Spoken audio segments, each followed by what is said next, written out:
Di tengah reruntuhan kiamat, dengan monster berkeliaran di mana-mana, sebuah truk melaju kencang di jalan. Di dalamnya, dua orang penyintas berpacu untuk mencapai keluarga mereka, tetapi ada masalah. Para monster mendekat dengan cepat, lalu karakter utama. Kim membuka bagian belakang truk dan mulai menggunakan subruangnya untuk melemparkan segala macam barang rongsokan ke makhluk-makhluk yang mengejar. Kulkas secara khusus terbukti sangat efektif. Anjing-anjing monster itu hancur dan berserakan di jalan. Dengan hilangnya bahaya, tidak ada lagi yang menghalangi jalan mereka. Kim bahkan mengeluarkan sebotol kop dan sebuah donat dari subruangnya, menawarkannya kepada pengemudi agar dia bisa sedikit bersantai, tapi ini bukan sembarang subruang. Ini adalah pusat logistik utuh yang mampu melipat gandakan sumber daya tanpa batas, semuanya di bawah kendali pahlawan kita. Dia bisa bersembunyi di sana kapan saja dan bahkan membawa teman-temannya ke zona aman ini. Jadi, bagaimana dia mendapatkan kekuatan yang luar biasa seperti itu? Semuanya dimulai beberapa hari yang lalu. Cerita dimulai dengan pekerja kantoran kita, Kim, yang sedang berbicara dengan salah satu teman robotnya di tempat kerja. Dia terus mengoceh, tetapi robot itu tidak benar-benar mengerti dan mengabaikannya. Fasilitas ini sebagian besar diisi dengan robot AI, jadi hanya interaksi sosial inilah yang bisa dia dapatkan. Pria kita menghela napas, karena dia sedikit terganggu oleh semua robot dan menyesal berakhir di tempat seperti ini. Baru 2 bulan yang lalu, dia penuh dengan harapan dan semangat setelah keluar dari wajib militer. Namun, itu tidak berlangsung lama, karena dia segera mendapat pesan dari orang tuanya yang memberitahukan bahwa mereka pindah ke kota lain. Ini berarti pria kita harus tinggal sendirian di sebuah apartemen studio dekat sekolahnya. Orang tuanya sudah membayar sewa selama 6 bulan, dan dia punya sedikit tabungan dari masa wajib militernya. Tetapi dia tetap harus mencari pekerjaan. Pria ini mengira semuanya akan mudah dan indah sampai dia benar-benar mencoba melamar pekerjaan. Dia ditolak bahkan sebelum wawancara, karena pengalamannya tidak lebih banyak dari usianya. Sebulan kemudian, dia mulai kehilangan akal sehatnya. Dia mengirim pesan kepada saudara-saudara perempuannya, yang malah semakin mengejeknya. Salah satu dari mereka menyarankan untuk melamar ke perusahaan pengiriman AI, karena pekerjaannya mudah. Beginilah caranya dia berakhir di tempat ini, berbicara dengan robot alih-alih orang sungguhan. Saat dia sedang sibuk berpikir, manajernya menghampirinya, dan mengatakan bahwa mereka kehabisan stok tuna kalengan. Namun, robot masih menunjukkan bahwa mereka masih punya sisa. Dia memintanya untuk mencari kotak-kotak itu, dan bahkan sebelum pria kita bisa menjawab, manajer itu sudah pergi. Pria ini hanya berdiri di sana, berpikir betapa orang ini bahkan lebih dingin daripada para robot. Dia berjalan menuju bagian belakang toko, dan akhirnya menemukan kotak-kotak yang hilang. Saat dia mengambilnya, tiba-tiba dia mendengar suara pintu tertutup. Ternyata manajernya tidak sengaja menguncinya di bagian belakang fasilitas. Dia mencoba meneleponnya, tetapi ponselnya tidak ada sinyal. Pria kita menerima nasibnya, dan memutuskan untuk bersantai sejenak di belakang, karena rasanya tidak terlalu buruk. Dia bahkan mengirimkan selfie kepada saudara perempuannya. Tiba-tiba, saudarinya mengirim pesan bahwa dia mendengar sebuah gedung runtuh di depan rumahnya. Beberapa saat kemudian, dia mendapat telepon darinya, tetapi begitu dia mengangkatnya, seluruh fasilitas mulai bergetar dan alarm diaktifkan. Dia panik saat staf memerintahkan semua orang untuk mengungsi. Mencoba mencari jalan keluar, dia mulai menggedor pintu, meminta tolong, tetapi tidak ada gunanya. Bahkan baterai ponselnya sudah habis, jadi dia bahkan tidak bisa menelepon layanan darurat. Lebih parahnya lagi, seseorang dengan kasar mulai mendobrak pintu dari luar. Kim tidak bodoh, dan jauh di lubuk hatinya, dia tahu bahwa jika dia membuka pintu itu atau membuat suara apapun, dia akan mati. Jadi, dia dengan tenang duduk dan menunggu sampai semuanya berakhir. Beruntung baginya, gedoran itu berhenti, dan dia akhirnya tinggal di gudang selama 3 hari. Dia berasumsi sesuatu yang besar sedang terjadi di luar, karena belum ada yang datang untuk menolongnya. Namun, terjebak di gudang juga telah menyelamatkan hidupnya, jadi dia tidak bisa mengeluh, sambil menggunakan sisa baterai ponselnya untuk mengirim pesan kepada saudara-saudara perempuannya. Dia berharap seorang tentara dari negaranya bisa datang dan menyelamatkannya.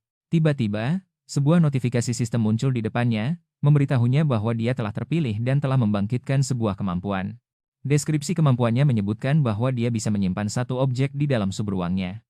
Melihat layar sistem di depannya, pemuda kita berpikir bahwa dia sudah mulai gila dan dengan santai meminta sistem untuk memasukkan seluruh pusat logistik ke dalam subruang.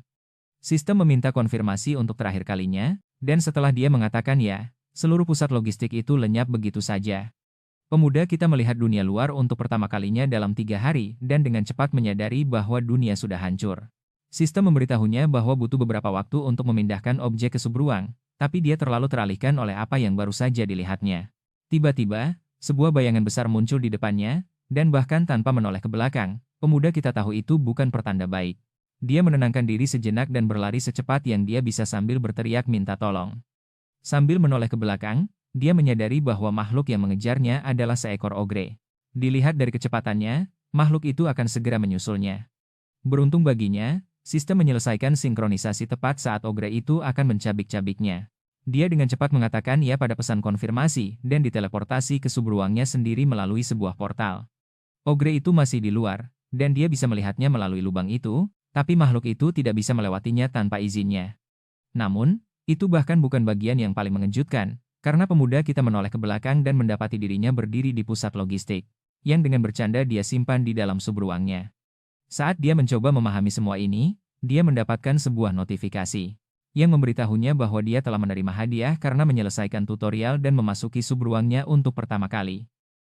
Hadiah ini ternyata adalah sebuah batu mana, dan Yuma dan pemuda kita tidak tahu harus berbuat apa dengannya. Terlebih lagi, ogre itu masih di pintu dan menggedor-gedor.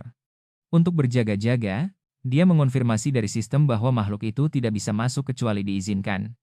Sambil melihat melalui jendela sistem, dia membaca beberapa statistik untuk pusat logistik itu. Pemuda kita menyadari bahwa pusat logistik itu hanya memiliki sisa waktu 2 menit dan bertanya pada robot apa artinya. Robot itu menjelaskan bahwa dia harus terus memberikan daya ke subruang agar tetap beroperasi. Untuk melakukan itu, dia bisa menggunakan batu mana miliknya, karena salah satunya akan menjaga fasilitas tetap berjalan selama 24 jam. Kim menyadari bahwa teman robotnya, Pax, menjadi lebih pintar. Saat mereka sedang berbicara, listrik tiba-tiba padam. Robot itu memperingatkannya bahwa tanpa daya, beberapa bahan makanan dan robot itu sendiri bisa mengalami kerusakan serius.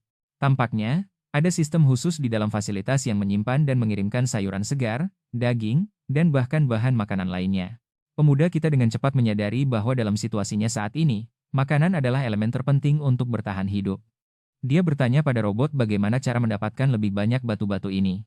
Clunker menyebutkan bahwa untuk mendapatkan lebih banyak batu mana, dia harus membunuh monster di luar. Pemuda kita sedikit terkejut mendengarnya, tapi dia memutuskan untuk menggunakan batu mananya untuk memberi daya pada fasilitas untuk saat ini. Untuk melawan makhluk-makhluk itu, dia butuh senjata, jadi dia mulai mencari di beberapa kotak peralatan. Dia tahu terlalu berisiko untuk menyerang monster dari jarak dekat, jadi dia mulai mencari benda-benda yang bisa dia lempar dari kejauhan. Namun, dilihat dari ukuran peralatannya, dia tidak yakin apakah itu akan memberikan kerusakan pada ogre raksasa itu. Tetap saja, pemuda kita tidak punya pilihan lain, dan bukan berarti dia harus membunuhnya dalam satu serangan. Jadi, dia berhenti berpikir dan mengayunkan kapak ke arah ogre itu. Seperti yang dia duga, serangan itu hanya memberikan sedikit kerusakan pada otot-ototnya yang tebal. Setelah menebas ogre itu sebentar, dia kembali untuk memeriksa sisa stok dan menyadari bahwa dia hanya memiliki satu kapak tersisa di dalam kotak. Dia meminta robot untuk memeriksa sisa stok, sambil bertanya-tanya apakah dia harus menggunakan sesuatu yang lebih berat untuk menargetkan persendiannya. Pada saat yang sama, robot itu selesai mencari, dan menyebutkan bahwa dia memiliki 15 kapak tersisa di dalam stok. Mendengar ini, dia berpikir bahwa dia harus menggunakannya dengan hemat. Namun, dia segera menyadari bahwa jumlah kapak di dalam stok sama, seperti saat dia mulai melemparkannya. Pemuda kita mulai berlari ke bagian peralatan dan melihat banyak kapak tergeletak di mana-mana.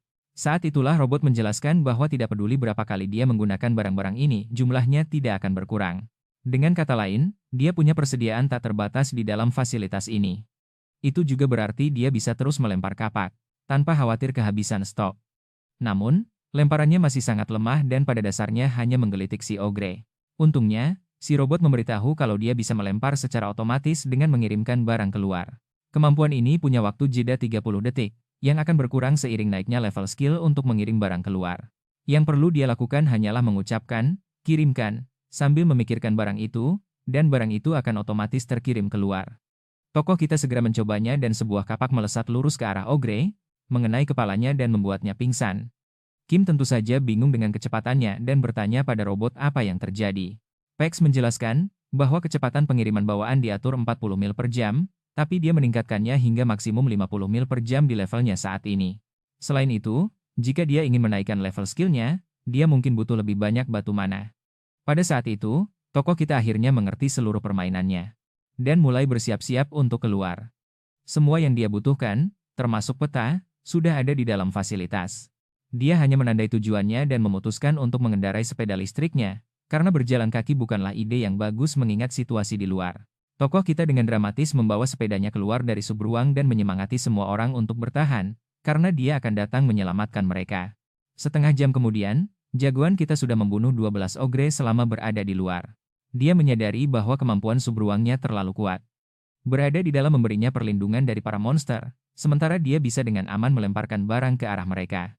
Meskipun skill pengiriman punya waktu jeda 30 detik dan beberapa syarat jarak, dia masih bisa meningkatkannya menggunakan batu mana. Selain itu, dia juga punya skill panggil kembali yang secara otomatis menarik barangnya kembali, memungkinkannya untuk mengenai monster 2 kali. Ini tidak hanya berfungsi pada peralatan sederhana.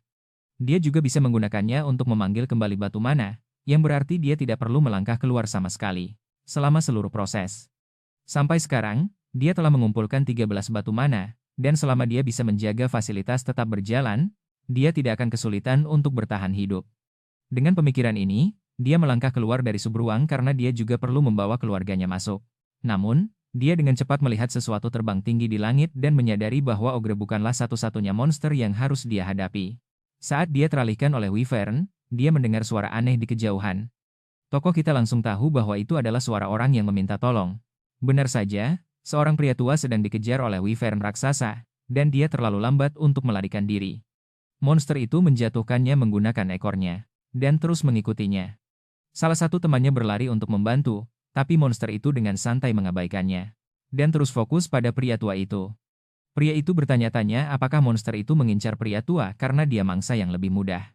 Dengan pisau di tangannya, dia berpikir untuk menyerang, tapi jauh di lubuk hatinya dia tahu itu tidak akan berpengaruh apa-apa pada monster raksasa itu.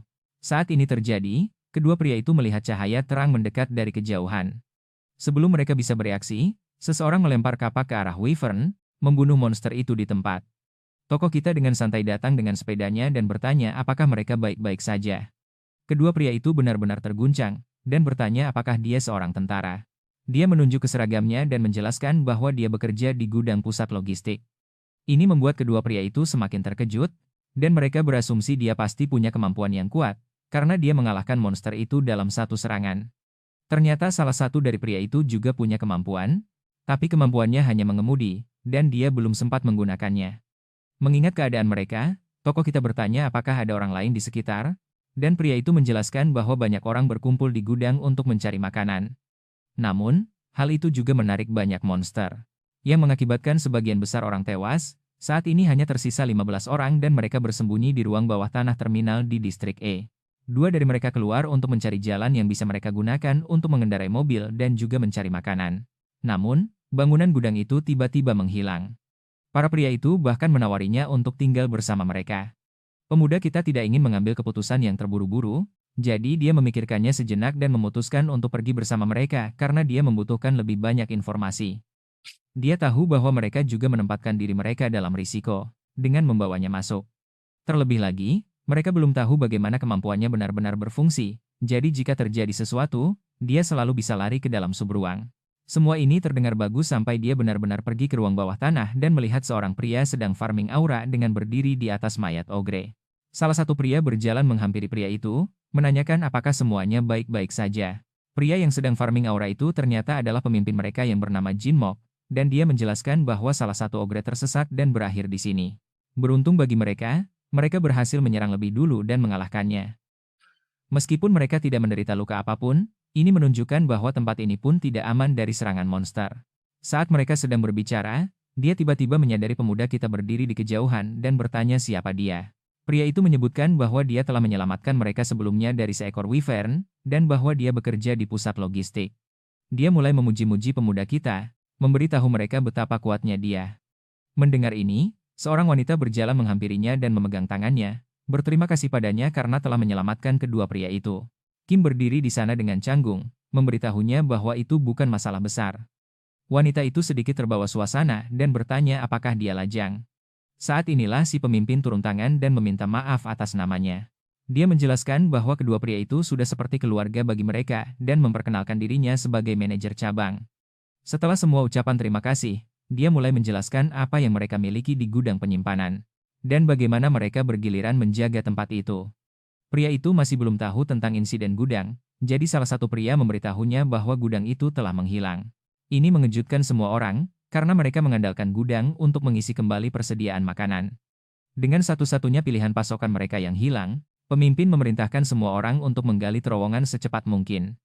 Itu sudah menjadi bagian dari rencana mereka, tapi sekarang itu menjadi suatu keharusan karena mereka tidak bisa tinggal di sini tanpa makanan. Semua orang setuju dengannya dan tampak bertekad untuk menggali terowongan itu. Sementara itu, pemuda kita tidak tahu apa-apa tentang semua ini dan bertanya apa yang mereka bicarakan. Pria itu menjelaskan bahwa ada orang-orang yang tinggal di tempat lain, dan mereka hanya bisa mencapai tempat itu dengan kendaraan. Sayangnya, setiap jalan keluar terhalang kecuali terowongan, tetapi itu pun dikelilingi oleh sekelompok wyvern. Mereka telah menyimpan bahan makanan agar bisa perlahan-lahan bersiap untuk pindah melalui terowongan, tetapi mengingat situasi mereka saat ini, mereka tidak punya banyak waktu untuk menunggu. Jin Mok memberitahunya bahwa dia tidak harus pergi bersama mereka, karena dia masih bisa meninggalkan tempat ini dengan sepedanya. Pemuda kita menyebutkan bahwa dia juga membutuhkan mobil, jadi dia tidak bisa benar-benar menghindari terowongan itu. Dalam benaknya, dia tahu bahwa dia bisa mengatasi para wyvern sendirian, tetapi dia masih belum ingin mengungkapkan kemampuannya. Meskipun mereka terlihat seperti orang baik, mereka berada dalam mode bertahan hidup dan terus-menerus melawan monster. Lebih baik baginya untuk tidak mengungkapkan terlalu banyak informasi. Dia menyarankan untuk masuk ke terowongan sendirian untuk menilai situasi terlebih dahulu, tetapi pada kenyataannya, dia ingin menghadapi mereka semua sendirian agar tidak membahayakan lebih banyak orang. Ketika dia membunuh para ogre sebelumnya, dia memeriksa sistem untuk beberapa peningkatan. Sistem itu menunjukkan beberapa skill baru seperti pengiriman presisi, pengiriman 2 item sekaligus, dan pengiriman otomatis. Semua kemampuan ini membutuhkan 10 batu mana untuk dibuka. Pemuda kita memutuskan untuk tidak menggunakan batu mananya untuk saat ini dan menyimpannya untuk nanti. Kim menyeringai sambil berpikir dalam hati bahwa hanya ada satu hal yang perlu dia tingkatkan untuk membunuh para wyvern ini. Rencananya adalah membersihkan terowongan sendirian, mengumpulkan semua batu mana, dan meningkatkan kemampuannya lebih jauh.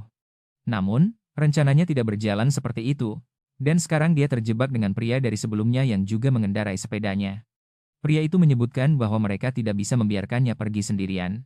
Karena berbahaya, padahal jagoan kita baru saja menyelamatkan dia dan temannya dari seekor wyvern. Dia adalah orang yang sama dengan kemampuan mengemudi. Jadi dia bertanya apakah pria itu melihat pop-up saat mulai mengemudi. Pria itu mengungkapkan bahwa dia hanya melihatnya sekali saat pertama kali mendapatkan kemampuannya, tapi dia tetap merasa bisa mengendarai kendaraan apapun.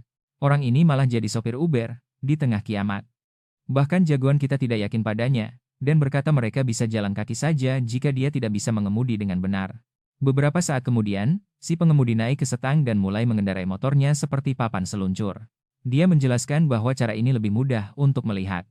Sementara itu, jagoan kita hampir kencing di celana karena dia bahkan tidak bisa melihat apa yang ada di depannya. Pria itu melihat seekor wyvern di depan mereka dan bertanya apa yang harus mereka lakukan. Mereka akhirnya melakukan serangan sambil lewat dan menembak jitu kepala monster itu. Setelah wyvern itu tumbang, mereka akhirnya sampai di terowongan. Sialnya bagi mereka, lebih banyak wyvern menunggu di pintu masuk. Si pengemudi membeku ketakutan, dan mulai menghitung detik-detik terakhirnya sebelum dilahap. Jagoan kita membuka jendela sistem, dan dengan cepat meningkatkan skill pengirimannya untuk mengurangi cooldown-nya. Para wyvern terus maju ke arah pria itu, dan tepat sebelum mereka memakannya, Kim berteriak, "Kirim," dan membunuh kedua monster itu sekaligus. Saat si pengemudi menoleh ke belakang, dia menyaksikan sang MC berdiri di depan sebuah portal dengan seluruh fasilitas di dalamnya. Jagoan kita menggunakan satu batu mana untuk mengurangi cooldown kemampuannya sebanyak 5 detik. Dia terus menguranginya hingga mencapai 5 detik, dan tidak bisa turun lebih jauh lagi kecuali dia meningkatkan subruangnya. Setelah itu, dia menarik kembali batu mana ke dalam subruang dan meminta pria itu untuk tetap di belakangnya. Pria itu menatap ke depan dan melihat dua wyvern berlari ke arah mereka. Namun, entah kenapa, mereka sepertinya tidak bisa mencapainya. Jagoan kita mengirimkan kapak lain keluar, dan saat wyvern mencoba menyerang, dia langsung melompat kembali ke subruangnya. Dari dalam, dia bisa terus melemparkan lebih banyak kapak. Si pengemudi terkejut melihat semua ini dan menyadari betapa kuatnya kemampuan ini sebenarnya. Dia tahu jika jagoan kita mau, dia bisa menembus terowongan tanpa bersusah payah. Mereka membutuhkan terowongan untuk memindahkan kendaraan dan mengangkut makanan, tapi bagi MC, dia hanya butuh sebuah mobil. Pria itu bertanya-tanya seberapa jauh MC berencana pergi karena dia tidak bisa menggunakan motor listriknya. Tiba-tiba, para wyvern mulai melarikan diri. Saat itulah pria itu memperhatikan batu mana yang tertinggal. Kim sedikit terkejut melihatnya. Dia tidak tahu tentang batu mana. Dia menjelaskan bahwa batu itu bisa digunakan untuk meningkatkan kemampuan mereka, yang juga mengejutkan bagi pria itu. Pria itu bertanya apakah dia bisa menembus terowongan sendirian, mengingat betapa kuat kemampuannya.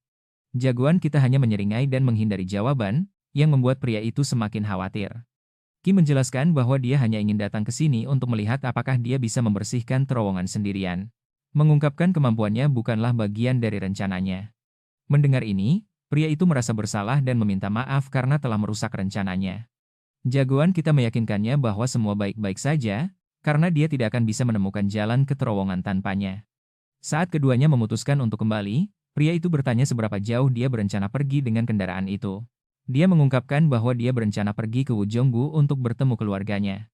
Sesuatu terlintas di benak si pengemudi, dan dia berteriak bahwa dia juga berencana pergi ke arah yang sama. Keluarganya tinggal di suatu tempat di tengah perjalanan, jadi dia bertanya pada jagoan kita apakah dia boleh ikut. Pria itu tahu bahwa dia mungkin tidak bisa kembali dengan selamat, bahkan jika mereka membersihkan terowongan. Kim, di sisi lain, bisa dengan mudah melawan para monster.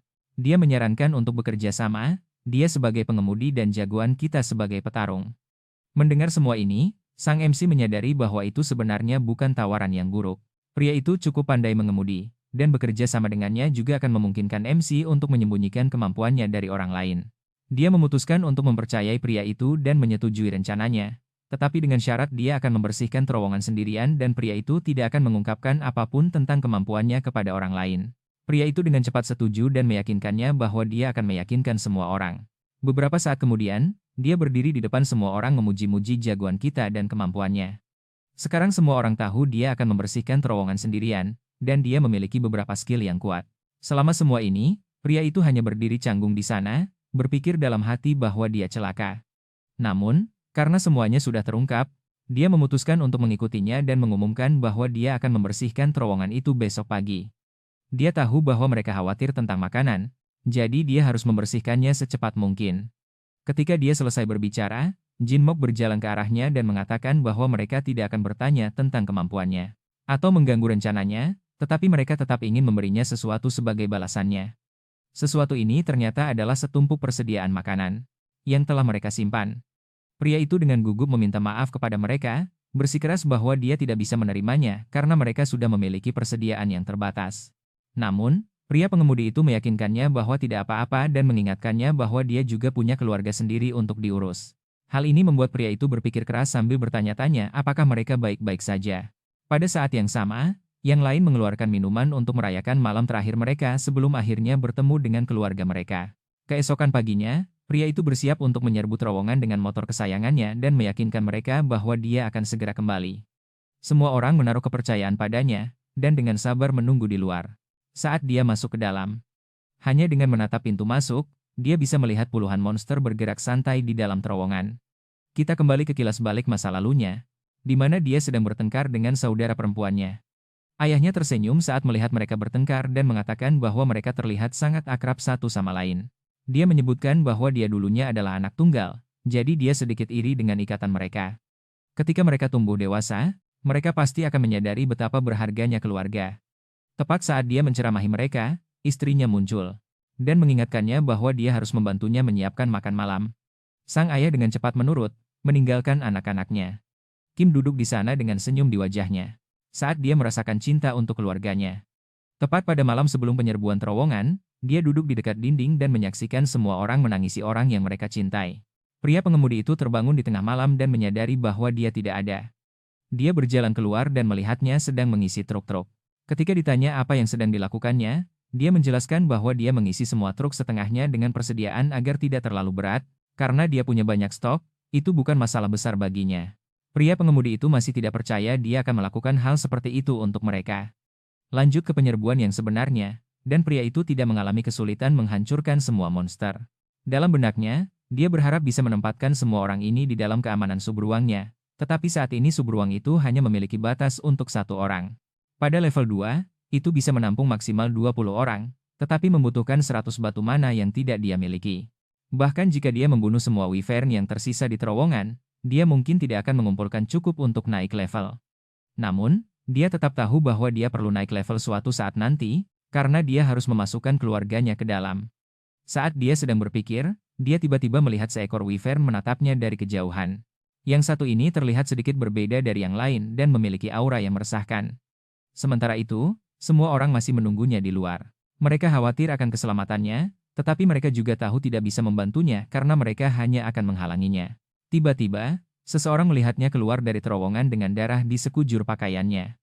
Awalnya, orang-orang khawatir, tetapi ketika mereka melihat senyum di wajahnya, mereka semua mulai merayakannya karena terowongan itu telah berhasil dibersihkan.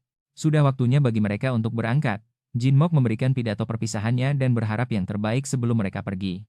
Pria itu menyebutkan bahwa dia telah menyiapkan hadiah kecil untuk mereka di dalam truk, jadi jika mereka mendapat masalah, mereka hanya perlu membuka ruang kargo. Truk-truk itu akhirnya mulai bergerak, dan pria itu berpisah dengan kelompok tersebut. Meskipun dia pergi, pikirannya masih terpaku pada wyvern aneh yang dia lihat di terowongan. Wyvern itu kabur sebelum dia bisa membunuhnya. Dia menebak itu mungkin bos mereka atau semacamnya. Truk mereka tiba-tiba melindas seorang prajurit yang tewas. Tapi mereka tidak berhenti, karena mayat-mayat ada di mana-mana. Pria kita tahu bahwa dia bisa saja menjadi salah satu dari mayat-mayat ini jika dia masih menjalani wajib militer. Pikirannya terganggu ketika mereka menabrak kawat berduri. Mereka mengira kawat itu dipasang oleh militer untuk mencegah para monster maju. Melihat situasinya, si pengemudi menyarankan untuk mengambil rute lain, tapi pria kita punya ide lain. Dia melihat segerombolan monster di sisi lain, dan ingin menggunakan mereka untuk naik level. Alih-alih memutar, dia bertanya pada pria itu apakah mereka bisa menggunakan trotoar sempit untuk melewatinya. Pria itu memberitahunya bahwa itu mungkin, dan hanya itu yang perlu didengar oleh pria kita. Dia dengan semangat memerintahkannya untuk terus maju. Si pengemudi masih gelisah, dan kegugupannya semakin menjadi-jadi saat melihat apa yang ada di depan.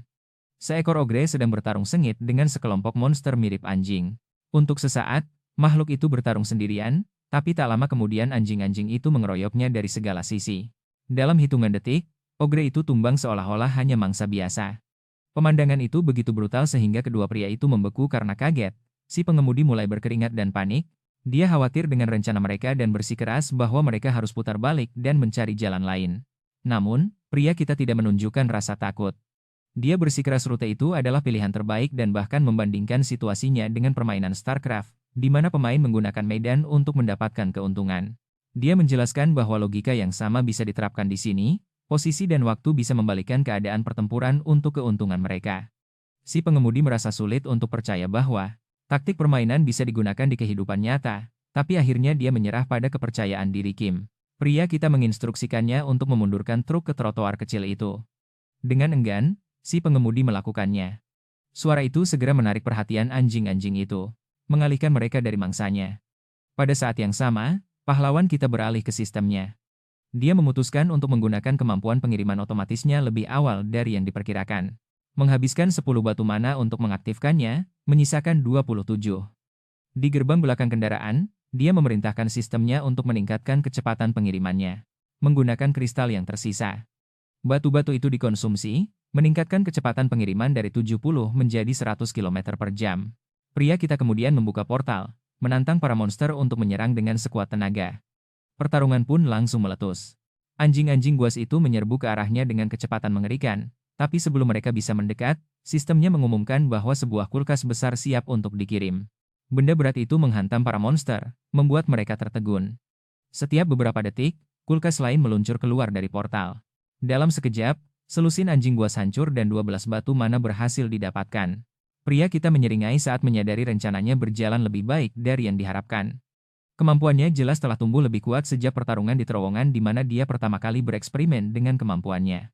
Dia bisa saja mengandalkan kapaknya, yang sekarang mendapat keuntungan dari peningkatan kecepatannya, tapi dia belajar bahwa musuh yang cepat bisa dengan mudah menghindarinya.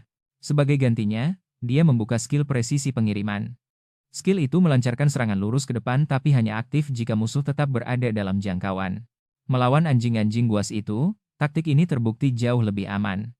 Jika dia menggunakan kapak, kecepatan mereka mungkin membuat mereka bisa menghindar dan mengalahkannya. Terlebih lagi, monster-monster ini tidak melarikan diri, bahkan ketika banyak dari mereka terbunuh. Dalam situasi ini, dia tahu bahwa hanya dalam beberapa detik anjing buas lain bisa mendekatinya. Mengayunkan kapak melawan musuh secepat itu tidak akan terlalu efektif. Namun, Sebuah kulkas adalah cerita lain saat menghantam mereka. Kulkas itu tidak hanya mengenai satu, tapi menghancurkan beberapa monster sekaligus, menghentikan momentum mereka sepenuhnya. Karena ini, dia hampir tidak perlu mengangkat satu jari pun. Karena sistem menangani semuanya sendiri. Menyaksikan siklus tanpa akhir ini, pria kita menjadi malas dan bahkan sedikit bosan. Dia memerintahkan paket clunker badinya untuk terus mengirimkan barang tanpa henti, dan sistem pun mematuhinya. Gerombolan itu terus menyerang. Tapi kulkas lain selalu menyambut mereka, membunuh mereka seketika. Dari kursi pengemudi, temannya menatap dengan ngeri. Dia tidak percaya bagaimana pria ini melemparkan kulkas satu persatu, karena dia selalu mengira senjata utamanya adalah kapak. Bukan peralatan rumah tangga yang tak ada habisnya.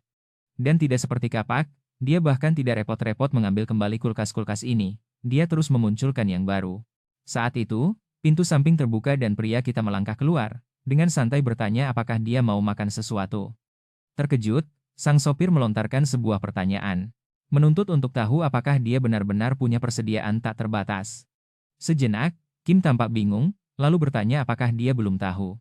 Sang sopir dengan cepat menjelaskan kesalahpahamannya. Dia pikir selama ini dia mendaur ulang kapak yang sama dengan mengambilnya kembali, bukan menciptakan yang baru setiap saat. Pria kita tertawa terbahak-bahak, menjelaskan bahwa dia hanya mengambil kembali kapak-kapak itu agar tidak ada orang lain yang terluka. Meninggalkan bilah tajam tergeletak bisa menyebabkan kecelakaan. Hanya itu alasannya, tidak lebih. Mendengar kebenaran ini, sang sopir berkeringat dingin dan bertanya lagi. Apakah sumber dayanya benar-benar tak terbatas? Jagoan kita dengan cepat menjawab ya dan mengalihkan pembicaraan kembali ke makanan. Temannya dengan gugup meminta Coke Zero dan sebuah donat. Di dalam kendaraan, pria itu menundukkan kepalanya dan meminta maaf pada pria kita. Dia mengakui tidak pernah benar-benar memahami kemampuannya dan merasa bersalah karena menerima kebaikan, makanan, dan perlindungan tanpa menyadari kebenarannya. Pahlawan kita hanya tersenyum dan mengingatkannya pada hari itu, saat dia memilih untuk mengikutinya ke dalam terowongan untuk berpatroli. Kenangan itu membuatnya bersyukur. Dia menyebutkan betapa dia menghargai kepercayaan yang diberikan kepadanya, dan berjanji akan membalas budi jika dia membutuhkan sesuatu di masa depan. Sang sopir juga mengucapkan terima kasih.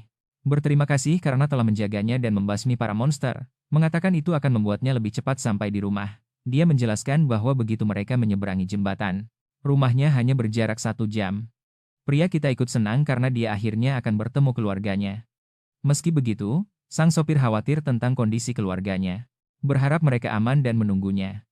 Pria kita menyadari kegelisahannya dan mencairkan suasana dengan menunjukkan pakaiannya yang sobek dan kotor. Dia menyarankan untuk menyiapkan pakaian baru selagi pertarungan berlanjut. Ketika ditanya gaya seperti apa yang dia sukai, sang sopir mengakui. Dia tidak yakin apakah sistemnya bisa menciptakan apa yang ada di pikirannya. Sesaat kemudian, jagoan kita sudah bergaya keren, tampak seperti pembunuh monster berpengalaman. Pria kita melirik ke belakang, menyadari bahwa hanya tersisa beberapa anjing monster dan sisanya sudah dibereskan. Tiba-tiba, temannya yang telah berubah itu memasukkan gigi satu dan menginjak pedal gas. Kendaraan itu melesat maju dengan kecepatan mengerikan, menerbangkan debu saat melaju ke jembatan. Bahkan pahlawan kita pun terkejut, kaget dengan pertunjukan keahlian yang tiba-tiba ini. Dia memperingatkannya untuk berpegangan erat. Berjanji akan menempuh rute itu dalam 20 menit, bukan 1 jam. Mobil itu oleng dengan berbahaya, terkadang seolah hanya berjalan di atas 2 ban. Terguncang dari sisi ke sisi seperti badai. Tak lama, perjalanan yang kasar itu membuatnya mual dan pria kita mengeluh merasa ingin muntah. Tapi kemudian temannya menghentikan mobil dan mengumumkan bahwa mereka telah tiba. Ketika mereka melangkah keluar, area itu mengejutkan mereka. Bangunan-bangunannya sangat besar, namun hancur, seolah-olah telah berdiri selama berabad-abad. Setiap bangunan di sekitar mereka hancur lebur, tapi anehnya, tidak ada satupun mayat atau tulang yang terlihat. Tempat itu terasa terbengkalai, sangat berbeda dari jalan utama, tanpa jejak kehidupan manusia. Akhirnya, sang sopir sampai di gerbang rumahnya sendiri, tetapi ketika dia menghadapinya, rasa takut mencengkramnya. Tangannya gemetar dan dia tidak sanggup menekan papan tombol. Dia takut dengan apa yang mungkin dia temukan di dalam, memikirkan apa yang akan dia lakukan jika keluarganya tiada. Sang pahlawan mengawasi dari belakang, mengerti dalam diam. Pria ini mengemudikan rute itu dalam waktu kurang dari 20 menit, tapi sekarang dia tidak bisa maju 1 langkah pun. Dia tahu kenapa. Ketika ada kesempatan sekecil apapun untuk menemukan orang yang dicintai masih hidup, tidak ada yang mau menghancurkan harapan itu dengan membuka pintu terlalu cepat. Jika dia berada di posisinya, dia juga akan ragu. Untuk mempermudah segalanya, dia menawarkan untuk menekan bel pintu untuknya. Pria itu merasa gugup tetapi setuju dengan saran itu. Pemuda kita tahu tidak ada yang mau menghadapi kenyataan pahit, jadi dia memutuskan untuk membuka gerbangnya sendiri. Dia menoleh ke belakang untuk terakhir kalinya, tetapi sebelum dia sempat membunyikan bel, gerbangnya terbuka dengan sendirinya. Kedua pria itu membeku karena terkejut. Seorang wanita dan seorang gadis kecil berdiri di pintu masuk. Wanita itu berteriak memanggil suaminya dan anak itu berlari ke depan, sambil memanggil ayahnya. Saat pria pengemudi itu melihat mereka, emosinya meluap, air mata mengalir di wajahnya saat dia berlari untuk memeluk istri dan putrinya. Melihat mereka begitu emosional, Kim merasa sangat senang karena keluarganya masih hidup. Karena penasaran, pria itu bertanya mengapa istrinya membuka pintu. Dia menjelaskan bahwa dia mendengar suara di luar, mengintip dari lubang intip, dan melihat mereka menunggu di sana. Dia memberitahu mereka betapa senangnya dia mengetahui mereka aman. Sementara itu, putrinya memarahinya sambil menangis, kesal karena dia butuh waktu begitu lama untuk kembali. Sang istri kemudian memperhatikan pahlawan kita dan bertanya siapa dia. Pria pengemudi itu memperkenalkannya sebagai orang yang menyelamatkan hidupnya dan membantunya pulang dengan selamat, menyebutnya sebagai penolong keluarga mereka. Pada saat itu, pemuda kita tiba-tiba merasa pusing dan pingsan ke tanah saat suara-suara di sekitarnya memudar. Berusaha untuk tetap sadar, dia bergumam tidak percaya, bersikeras dia tidak boleh tertidur seperti ini. Pria pengemudi itu menangkapnya dengan panik, bertanya mengapa dia pingsan. Adegan beralih ke masa kecilnya. Dia ingat duduk bersama ayahnya saat masih kecil. Dia bertanya mengapa ayahnya tidak menangis padahal nenek mereka baru saja meninggal. Ayahnya tersenyum lembut, menjelaskan bahwa perpisahan membawa banyak emosi, bukan hanya kesedihan. Seiring waktu, kenangan bercampur menjadi satu, cinta, amarah, penyesalan, kesepian, kebahagiaan, dan yang tersisa seharusnya adalah rasa syukur, bukan hanya rasa sakit. Anak laki-laki itu tidak sepenuhnya mengerti dan bertanya apa arti rasa syukur. Ayahnya memberitahunya bahwa itu adalah rasa syukur karena mengenal cinta sejati, cinta yang tidak mengharapkan imbalan apapun. Dia menjelaskan bahwa cinta tidak pernah mudah untuk diberi atau diterima, tetapi suatu hari nanti ketika anak itu tumbuh dewasa, dia akan mengerti. Kenangan lain muncul, yaitu kenangan perang bantal dengan saudarinya, Saul. Dia memukulnya begitu keras dengan bantal hingga matanya bengkak. Karena marah besar, Kim muda berteriak padanya karena memukul terlalu keras. Tetapi dia hanya mengejeknya, memanggilnya cengeng dan bersikeras bahwa bantal itu lembut. Dia pergi dengan marah, mengancam akan memberitahu ayah mereka, sementara dia tertawa, bangga dengan kemenangannya. Dia memang mengadu pada ayahnya, tetapi ayahnya mengabaikannya, mengatakan pertengkaran seperti ini hanya menunjukkan betapa dekatnya hubungan saudara kandung. Dia mengingatkan putranya bahwa suatu hari nanti dia akan menyadari betapa berharganya ikatan keluarga, dan mengerti arti cinta yang sebenarnya. Dari dapur, ibunya menyela, memarahi suaminya karena menasihati anak-anak, bukannya membantu menyiapkan makan malam. Dia menata meja, memanggil semua orang untuk makan, dan berteriak pada putri sulungnya, Juyan, untuk meletakkan ponselnya, dan bergabung dengan mereka. Dia akhirnya bergabung di meja makan, meskipun dengan enggan. Ibu mereka tidak bisa menahan diri untuk menggodanya, bercanda bahwa dia pasti punya pacar karena tidak pernah meletakkan ponselnya. Wajahnya memerah dan dengan cepat menyangkalnya, bersikeras bahwa dia baru kelas SMP, dan hanya mengobrol dengan teman-teman. Sebelum godaan berlanjut, TV menyala dengan suara keras dari seorang komentator, yang berteriak tentang gerakan brutal dalam sebuah pertarungan. Perhatian semua orang teralihkan, kakak perempuan tertua mengerutkan kening melihat betapa kasarnya pertarungan itu, tetapi Saul sangat antusias, matanya terpaku pada layar. Kakak laki-lakinya menoleh padanya, mengingatkannya bahwa dia akan segera masuk SMP.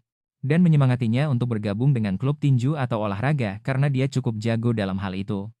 Sang adik perempuan langsung setuju, dan bahkan menyombongkan diri bahwa itulah alasannya memilih sekolah itu sejak awal.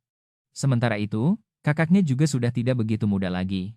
Dia akan memulai SMP, dan dia merasa sangat lega, yakin bahwa dia akhirnya bisa lepas dari adiknya dan memulai awal yang baru di hari pertamanya.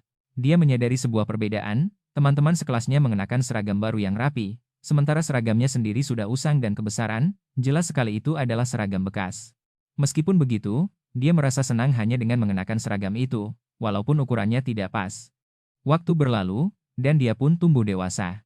Di sekolah menengah atas, dia kembali mendapat masalah, kali ini oleh para perundung, 3 atau 4 dari mereka mengeroyoknya, memukulinya dengan parah. Tepat saat pemimpin mereka mengangkat tinjunya untuk melayangkan pukulan terakhir, sebuah tangan mencengkeram pergelangan tangannya, itu adalah kakaknya. Dengan tatapan dingin dan kecewa, dia menatap keadaan adiknya yang menyedihkan sebelum memberitahunya bahwa mulai besok pagi, dia akan berlatih bersamanya. Hatinya mencelos, karena dia tahu latihan dari kakaknya akan menjadi siksaan murni. Meskipun rutinitas yang keras ini, hidup terus berjalan. Suatu hari, sebuah notifikasi muncul.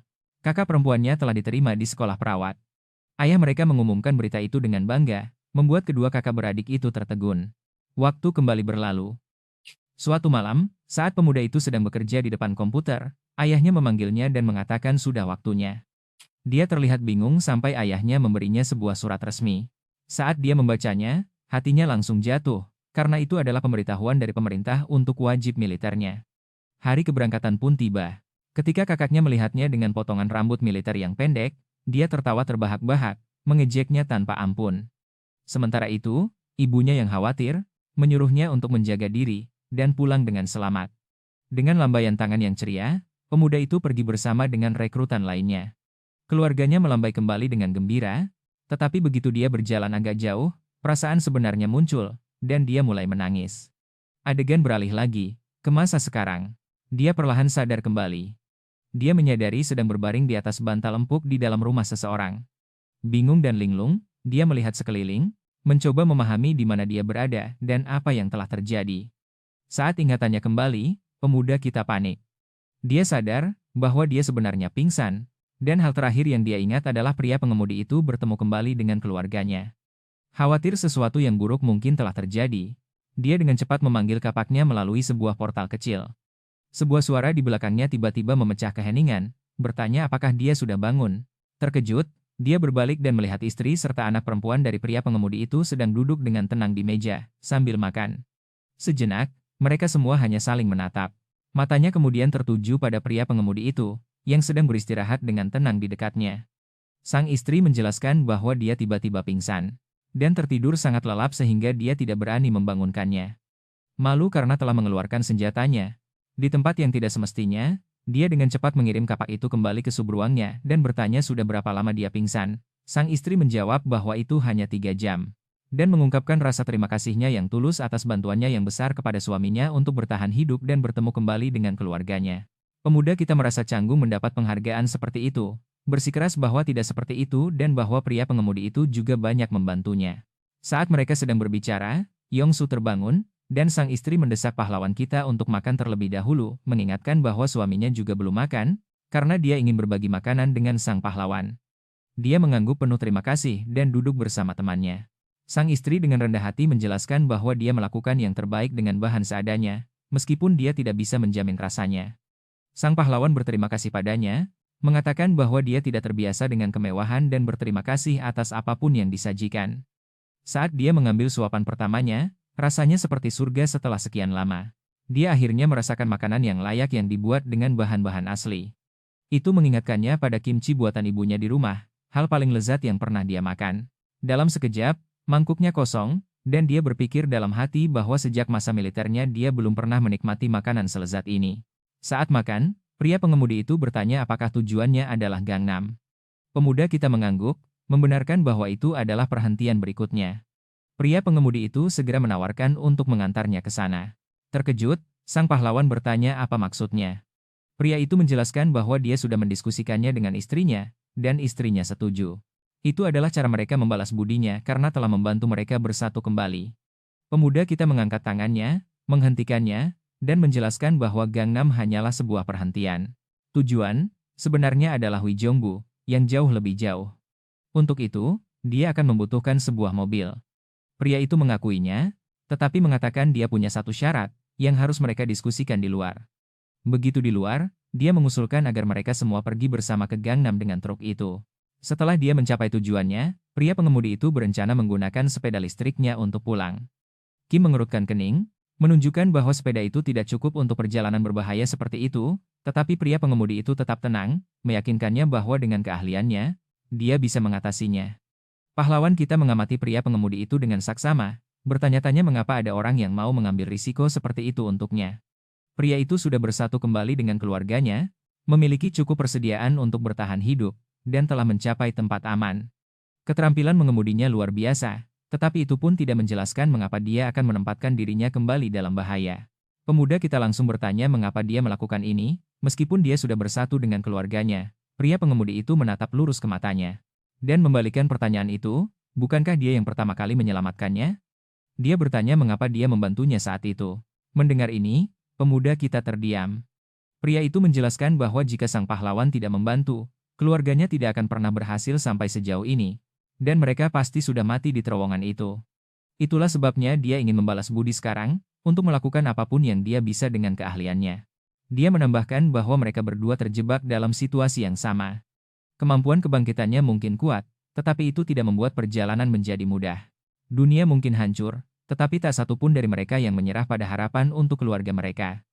Sama seperti pria pengemudi itu mempertaruhkan nyawanya melintasi terowongan, sang pahlawan juga mempertaruhkan nyawanya sekarang.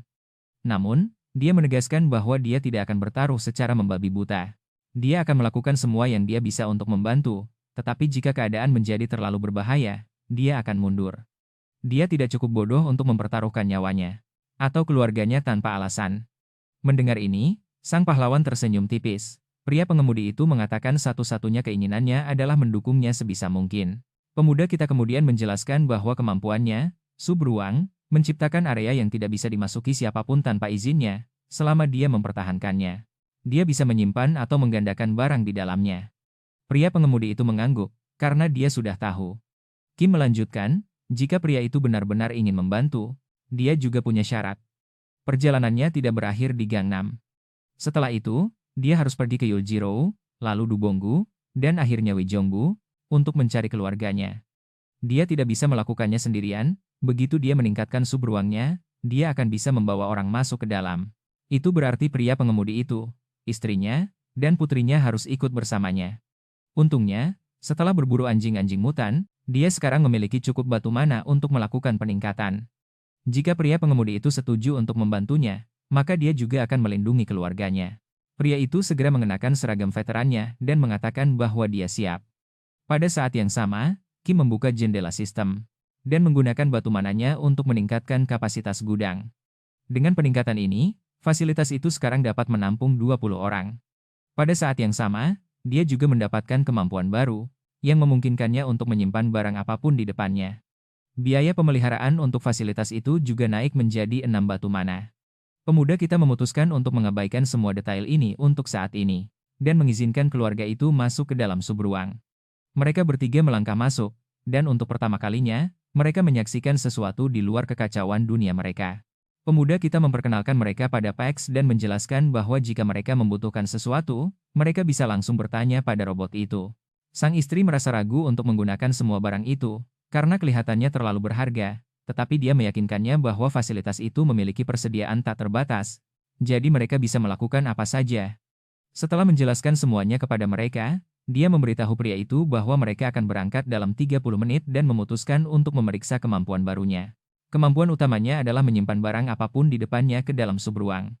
Dulu, ketika dia pertama kali membangkitkan kemampuannya, dia tanpa sadar memasukkan fasilitas itu ke dalam subruang.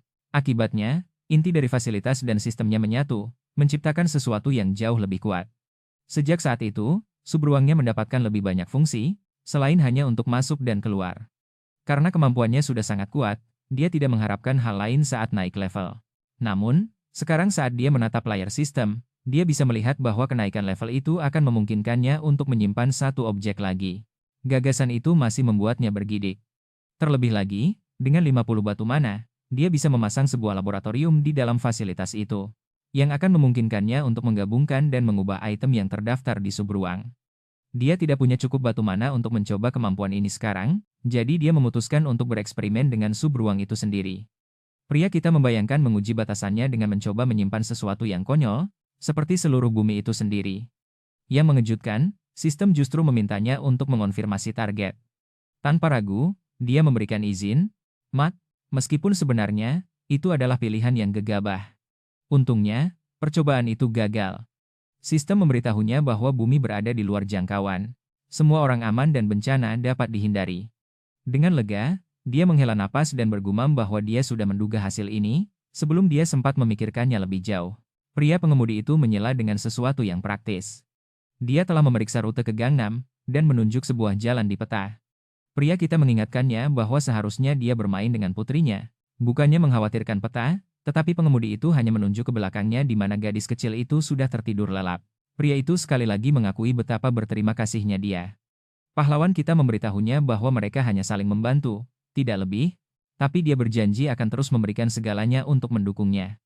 Sesaat kemudian, mereka berdua sudah berada di dalam truk dan pria itu sudah bergaya lagi. Ini membuat pria kita sedikit gugup, dan dia bertanya apakah kali ini dia bisa mengemudi pelan-pelan. Seperti yang diduga, si pengemudi justru semakin tancap gas, mengatakan ini gilirannya untuk membalas budi. Beberapa tetes air mata mengalir di wajah Kim saat dia menerima takdirnya ketika mereka terus melaju melewati kota yang telah ditinggalkan. Pria itu terus mengoceh. Sementara itu, pria kita kelelahan dan hanya ingin perjalanan ini berakhir, tetapi hampir seketika, si pengemudi melihat sesuatu di depan yang membuatnya merinding. Jalanan diblokir oleh barikade militer yang kokoh, paku-paku ditanam di tanah untuk merobek ban, dan alat penyiram dipasang seolah siap digunakan. Dia bergumam bahwa dulu ada pangkalan militer di dekat sini dan bertanya-tanya apakah para tentara masih ada di sini. Pahlawan kita memeriksa kaca spion dan menggelengkan kepalanya. Kendaraan dan senjatanya mungkin milik militer, tetapi orang-orang yang mengoperasikannya jelas bukan. Di belakang mereka, sebuah jeep militer muncul. Pria kita tahu mobil itu sudah mengikuti mereka selama beberapa waktu, jadi mereka tidak akan bisa menghindarinya begitu saja. Dia bilang akan membuka portal di bawah setir dan menyuruh pria itu untuk masuk ke subruang. Si pengemudi ragu-ragu, bertanya apakah dia benar-benar bisa menangani ini sendirian, tetapi pahlawan kita meyakinkannya bahwa semua akan baik-baik saja. Orang-orang itu turun dengan santai sambil memegang senjata. Salah satu dari mereka mengeluh bahwa si pengemudi merusak jebakan karena berhenti terlalu cepat. Sebelum paku-paku itu sempat meletuskan bannya. Pahlawan kita mencoba bertanya apa yang sedang terjadi, tetapi pria itu hanya mengejeknya, memerintahkannya keluar dari kendaraan dan menuntutnya untuk membuka kargo. Nadanya kasar dan mengancam, tetapi Kim menuruti. Ketika persediaan di dalamnya terlihat, orang-orang itu sangat gembira, mengira mereka mendapat durian runtuh. Salah satu dari mereka mencibir, bertanya apakah dia semacam kurir pengantar barang dan apakah barang-barang itu benar-benar miliknya. Ketika dia dengan tenang mengatakan iya, pria itu tertawa dengan kejam dan menyatakan bahwa mulai saat ini, semuanya menjadi milik mereka. Pria kita dengan cepat menyadari apa yang diinginkan orang-orang ini. Pemimpin mereka memasang wajah serius dan menuntut untuk tahu dari mana dia mendapatkan semuanya. Pahlawan kita mengakui itu berasal dari pusat logistik, tetapi menjelaskan bahwa bahkan jika dia memberi mereka lokasinya, mereka tidak akan berhasil sampai karena semua jalan diblokir. Dia baru sampai di sini setelah melalui jalan memutar yang panjang. Meski begitu, dia menawarkan untuk memandu mereka secara pribadi jika mereka mau. Pria itu menyipitkan matanya, dan bertanya berapa banyak makanan yang tersisa di sana. Pria kita mengatakan dia hanya membawa sedikit, tetapi masih banyak yang tersisa di pusat logistik itu.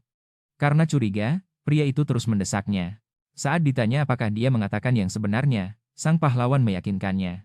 Sebelum percakapan bisa berlanjut, seorang prajurit lain mengingatkan pemimpinnya bahwa sudah waktunya untuk bergerak.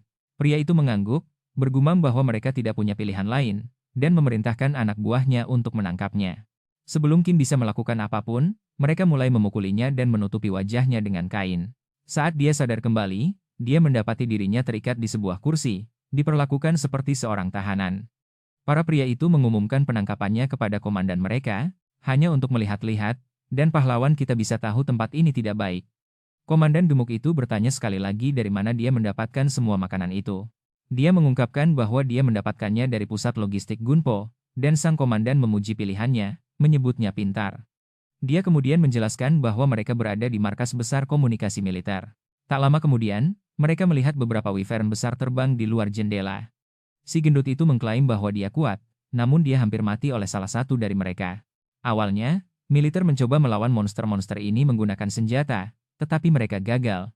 Lalu mereka memutuskan untuk merekrut orang-orang sepertinya untuk melawan para monster. Namun, setelah bergabung dengan militer, dia menyadari bahwa mereka jauh lebih lemah daripada para monster. Saat itulah dia memutuskan untuk mengambil alih. Alasan dia masih hidup adalah karena dia bisa membawa mereka ke persediaan makanan. Setelah menjelaskan semuanya, si gendut itu menawarinya perlindungan dari para monster dan menjadikannya bagian dari kelompok mereka jika dia memberikan persediaan itu kepada mereka. Saat dia selesai mengoceh, Kim dengan tenang berbisik pada dirinya sendiri bahwa dia sedang mencari sesuatu yang bisa dia simpan di dalam subruangnya. Tanpa ragu-ragu, dia memberi perintah pada Pak untuk menyimpan markas besar komunikasi komando gabungan. Detik berikutnya, seluruh markas besar itu lenyap, dan mereka berdua duduk di tempat terbuka. Para prajurit dan anggota geng sama-sama menatap ruang kosong, tempat gedung itu pernah berdiri. Komandan mereka mondar-mandir, tertegun dan bergumam bahwa dia tidak bisa mengerti bagaimana seluruh bangunan bisa menghilang. Sementara itu, pahlawan kita merasakan efek samping fisik yang tiba-tiba. Dia memuntahkan darah dan khawatir bahwa menyimpan benda-benda besar di subruang menyebabkan efek samping yang berbahaya. Di luar, kepanikan menyebar. Para prajurit gemetar saat segerombolan Wyvern mendekat, dipimpin oleh seekor Wyvern raksasa yang menakutkan. Pemimpin geng mencoba mengumpulkan anak buahnya, bersikeras bahwa mereka harus mengalahkan Wyvern yang lebih kecil terlebih dahulu, tetapi anak buahnya bubar dan lari. Dia ditinggalkan sendirian dalam keadaan marah, menyebut mereka pengkhianat. Wyvern raksasa itu menukik turun dan setelah sesaat mengamati area itu, memusatkan perhatiannya pada pahlawan kita. Pada waktu yang hampir bersamaan, dia menerima notifikasi sistem yang meminta izin untuk memasukkan seorang prajurit yang terluka ke dalam subruang. Dia menerimanya. Pria yang terluka itu adalah prajurit yang dia selamatkan sebelumnya. Dia lemah dan pusing karena efek sampingnya, dan dia berpikir bahwa, lain kali, dia harus lebih berhati-hati tentang efek menyimpan barang pada tubuhnya. Pemimpin geng mencoba menyerang Wyvern dengan kekuatan penuh, menyombongkan kekuatannya, tetapi monster itu membunuhnya dalam satu serangan. Pahlawan kita mengabaikannya dan membawa prajurit yang terluka itu ke tempat tidur di dalam subruang.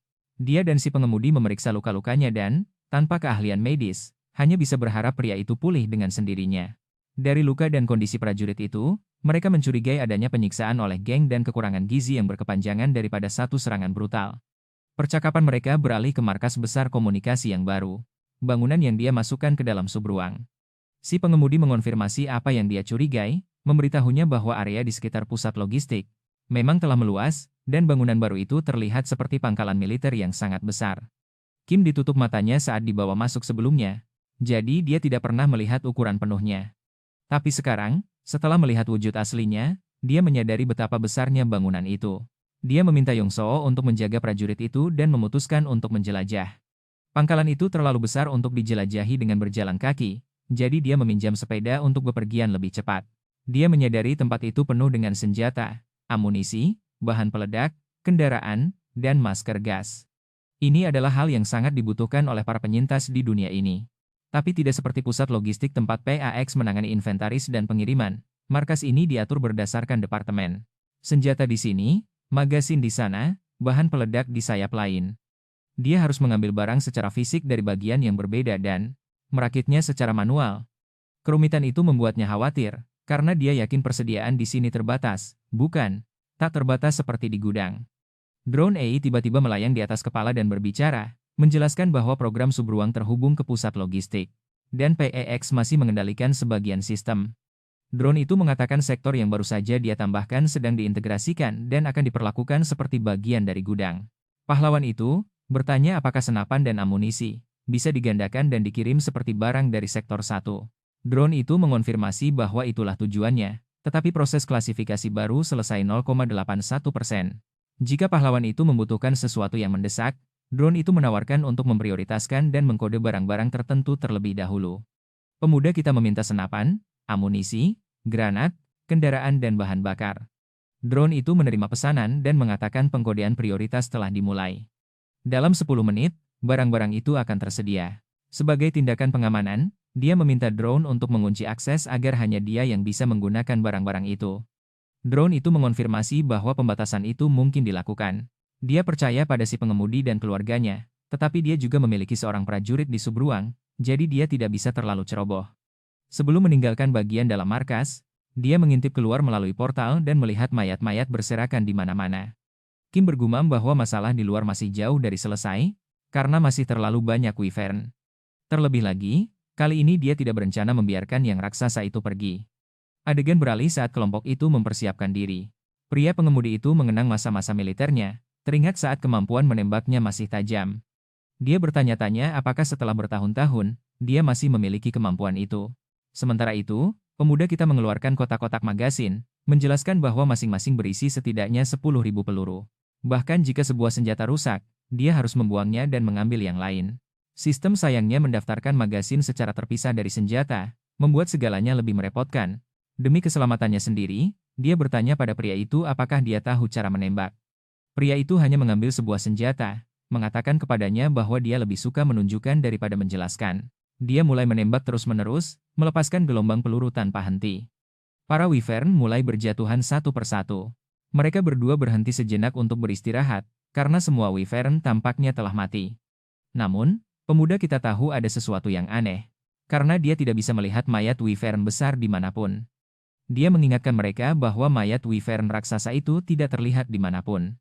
Di luar portal, wyvern raksasa itu mengintai diam-diam, menunggu untuk menyergap. Ia bahkan mencoba melewati portal itu, tetapi gagal masuk tanpa izin sang pahlawan. Karena curiga, pria pengemudi itu memeriksa mayat-mayat yang jatuh, tetapi tidak menemukan sesuatu yang tersembunyi. Kim kemudian mengusulkan sebuah tes. Daripada melangkah keluar secara membabi buta, mereka bisa menggunakan umpan kendali jarak jauh. Jika monster itu menyerang, mereka akan tahu monster itu masih menunggu dan mulai menembak. Mereka membuat boneka, meletakkannya di atas mobil kendali jarak jauh, dan mengirimkannya keluar. Saat mobil itu meluncur, wyvern raksasa itu langsung menyerang. Pria pengemudi itu bersiap untuk menembak, tetapi ketika matanya benar-benar bertemu dengan monster itu, dia membeku karena terkejut. Wyvern itu menggedor portal dengan frustrasi tetapi tidak bisa menembusnya. Pemuda kita berteriak agar pria itu sadar dari ketakutannya, dan ikut menyerang. Dengan gemetar, dia menurut, dan bersama-sama mereka menghujani wyvern itu dengan tembakan, tetapi bahkan setelah peluru yang tak terhitung jumlahnya, monster itu tetap tidak terluka. Pemuda kita teringat kata-kata komandan palsu, yang memberitahunya bahwa serangannya tidak mempan pada naga itu, seolah-olah ada sesuatu yang menghalanginya. Bahkan sekarang, sepertinya peluru-peluru itu tidak dihentikan oleh kulitnya yang keras, tetapi oleh sesuatu yang lain. Wyvern itu mengaum lagi, sangat marah. Pada saat itu, sebuah granat menggelinding ke kakinya. Sang MC ingin menguji apakah ledakan dahsyat akan menembus pertahanannya. Dia melempar granat demi granat, menggandakannya tanpa henti, sementara temannya ikut serta. Untuk waktu yang lama, udara bergetar dengan ledakan tanpa henti. Akhirnya, mereka berhenti saat otot mereka menyerah. Keduanya menunggu asap menghilang, berharap melihat wyvern itu mati. Namun saat debu menghilang, wyvern raksasa itu masih berdiri. Satu-satunya bekas yang tersisa adalah goresan samar di salah satu cakarnya, yang diangkatnya dengan mengejek, seolah menunjukkan betapa sia-sianya usaha mereka. Pria itu tidak percaya bagaimana monster ini bisa menahan serangan brutal. Lalu, betapa terkejutnya dia, makhluk buas itu hanya berbalik dan pergi. Si pengemudi bertanya-tanya apakah monster itu benar-benar pergi. Tokoh kita masih gelisah dan berpikir mundurnya monster itu bukan karena mereka, tetapi karena alasan yang tidak diketahui. Bagaimanapun, sekarang setelah monster itu pergi, mereka bisa melanjutkan perjalanan dengan jeep militer mereka. Pria itu mengakui bahwa dia belum pernah melihat sesuatu yang begitu besar. Kim setuju, terganggu oleh ingatan bahwa granat-granat itu hampir tidak berpengaruh apa-apa. Dia merenung bahwa granat seharusnya bisa membunuh seketika, namun melawan monster ini, granat itu nyaris tidak meninggalkan bekas. Dia memikirkan bahan peledak yang lebih kuat, dan bom yang bisa menghancurkan seluruh kota, tetapi menggunakannya akan membahayakan nyawa orang tak berdosa yang tak terhitung jumlahnya. Bahkan jika begitu, tidak ada jaminan monster seperti itu akan mati. Jika dia bertindak sejauh itu, orang lain mungkin akan melihatnya sebagai penjahat yang lebih buruk dari makhluk-makhluk itu sendiri. Dia menyadari bahwa dia membutuhkan senjata yang ideal, sesuatu yang sekuat bom tetapi terarah, cepat, dan tepat sasaran, yang menyebabkan kerusakan tambahan minimal. Untuk saat ini, granat tetap menjadi pilihan terbaiknya, tetapi dia harus terus meningkatkan kekuatannya untuk bersiap menghadapi musuh yang lebih kuat lagi. Memeriksa sistemnya, dia mendapati telah mengumpulkan 314 batu mana dari gelombang serangan tanpa henti. Jumlah itu mengejutkannya, karena jauh lebih banyak dari yang dia duga. Menggunakannya dengan bijak, dia mulai memperkuat kemampuannya.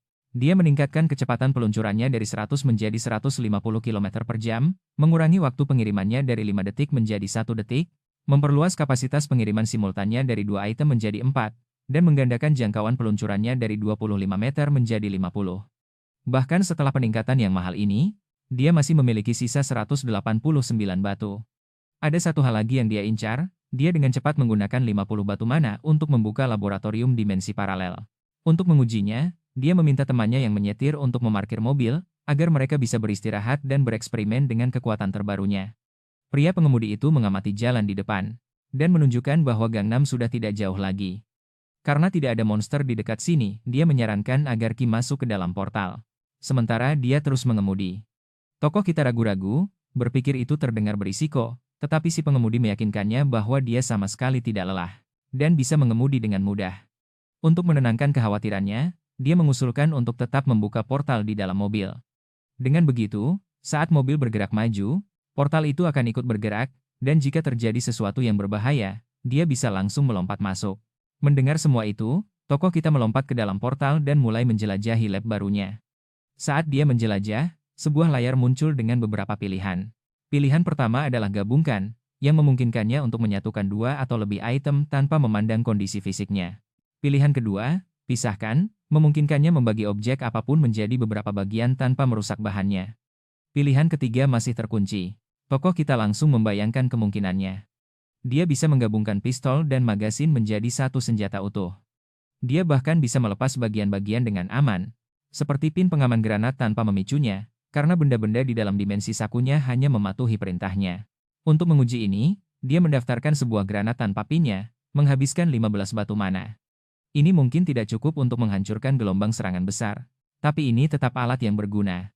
Lalu sebuah ide yang lebih baik muncul di benaknya, menggabungkan dua magasin menjadi satu untuk menggandakan jumlah peluru. Atau mungkin menggabungkan berbagai benda untuk menciptakan senjata yang benar-benar baru, sesuatu yang lebih kuat dari bom tetapi dengan radius kerusakan yang lebih kecil. Sementara itu, di luar, si pengemudi berhenti di depan sebuah barikade yang terbuat dari mobil. Dia menatap tak percaya, bertanya-tanya bagaimana bisa seseorang membangun dinding seperti itu. Pada saat itu, tokoh kita keluar dari portal dan melihat barikade besar di depan. Si pengemudi menyarankan untuk putar balik. Tapi dia menggelengkan kepalanya, bersikeras bahwa penghalang itu bukan lagi masalah karena dia telah menciptakan senjata baru. Tanpa peringatan, sebuah benda besar melesat dari portal Kim dan menghantam barikade. Dampaknya melepaskan serangkaian ledakan dahsyat. Mobil-mobil hancur berantakan, berserakan seperti mainan, dan dalam sekejap, jalanan menjadi benar-benar bersih. Pria pengemudi itu tertegun, tidak bisa mempercayai apa yang baru saja dilihatnya. Senjatanya tidak lebih dari beberapa cincin besi berat yang diluncurkan dengan kecepatan 150 km per jam, tetapi kekuatannya yang luar biasa membuatnya sangat merusak. Suara itu membuat para penjaga di dalam gedung waspada. Mereka berdebat apakah barikade itu benar-benar runtuh, tetapi ketika mereka melihat sebuah kendaraan militer mendekat. Mobil itu berhenti mendadak di depan mereka. Melalui jendela yang diturunkan, pemuda itu, dengan tenang bertanya apakah perawat Juyon bekerja di sini. Adegan beralih ke kenangan masa kecilnya, kakaknya, Sul, berlari ke arahnya dengan gerakan dramatis seperti biasa, mendaratkan sebuah tendangan sementara kakak perempuan tertua mereka belajar dengan tenang di dekatnya. Terganggu oleh kebisingan itu, dia memarahi mereka karena mengganggu konsentrasinya. Keseriusannya yang tiba-tiba mengejutkan saudara-saudaranya, karena dia belum pernah begitu peduli dengan belajar sebelumnya. Ketika ibu mereka bertanya apakah ada yang salah, dia memberitahunya bahwa tidak ada apa-apa, dan dia baru saja menemukan mimpinya. Dia mengangkat sebuah novel, Kisah Pohon Apel, dan menyatakan keinginannya untuk menjadi seorang perawat, seseorang yang membantu orang sakit, bahkan jika dunia berakhir besok. Awalnya, keluarganya meragukannya, tetapi tekadnya terbukti nyata seiring berjalannya waktu. Nilainya meningkat, dan akhirnya, dia diterima di sekolah perawat. Kembali ke masa sekarang, dia akhirnya bertemu kembali dengan adiknya. Air mata membasahi matanya saat dia memeriksanya, khawatir jika dia terluka. Kim menangis lebih kencang, lega karena kakaknya selamat. Kakak beradik itu berpelukan erat setelah bertahun-tahun terpisah. Setelah tenang, dia memperkenalkan pria pengemudi itu, memberitahunya bahwa pria itu membantunya di sepanjang jalan. Sang kakak tiba-tiba teringat dia punya sebatang koklat dan mencoba menawarkannya, tetapi pemuda itu tertawa dan menolak, menjelaskan bahwa subruangnya sudah memiliki lebih banyak koklat daripada yang bisa dia makan. Sebaliknya, dia mencondongkan tubuhnya dan berbisik bahwa dia punya seorang pasien. Kata itu langsung mengubah ekspresinya, dan dia menuntut untuk tahu di mana pasien itu berada. Dia menjelaskan bahwa pasien itu tidak ada di sini secara fisik, tetapi di dalam subruang kemampuannya. Terkejut, dia menyadari bahwa adiknya juga seorang awak kenet. Dia mengangguk dan berkata dia perlu membuka pintu secara diam-diam, jauh dari mata-mata yang mengawasi agar tidak ada yang curiga. Dia berpikir sejenak dan menyarankan agar mereka masuk ke dalam rumah sakit saja. Mereka seharusnya bisa menemukan sudut yang sepi atau ruangan kosong di sana di mana dia bisa membuka portalnya dengan aman, jadi dia membawa kakaknya masuk ke rumah sakit. Gedung itu masih penuh dengan pasien, sama seperti sebelum dunia berubah. Akhirnya, mereka masuk ke sebuah ruang staf, dan pria pengemudi itu dengan cepat menutup pintu di belakang mereka. Akhirnya, dia membuka portalnya dan membawa kakaknya masuk. Seperti siapapun yang melangkah masuk untuk pertama kalinya, dia terkejut dengan bangunan-bangunan besar di depannya.